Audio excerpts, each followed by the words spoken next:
Hello, my name is Yaşar. Today I will present my physics project which aims to observe the Hall effect. The following equipment is used for the project: a ruler, Hall effect sensor, multimeter, DC power supply, and a bar magnet. The Hall effect occurs when a conductor carrying current is placed in a magnetic field, resulting in Hall voltage across the conductor. This conductor exists in the Hall effect sensor and is a critical component of our experiment. As you can see in the diagram, we will use our DC power supply to provide a constant current to the sensor. This current flow is essential for observing the Hall effect. The magnetic force from the bar magnet acts on the moving charge carriers within the sensor's conductor, causing them to deflect. This deflection leads to an accumulation of charge on one side of the conductor, creating a potential difference, which we also call Hall voltage, across the sensor.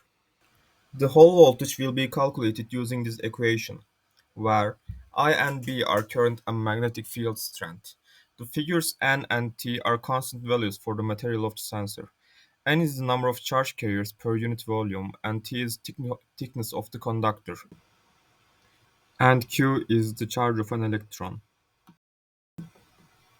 This is the setup of our experiment. The Hall effect sensor is connected to the power supply and multimeter using the sensor's three pins that are VCC, ground, and signal pin.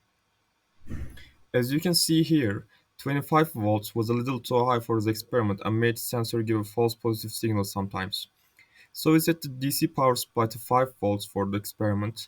I performed the experiment with distances starting from 10 centimeters and coming down to 1 centimeter, while my friend took note of the readings of the multimeter at each distance.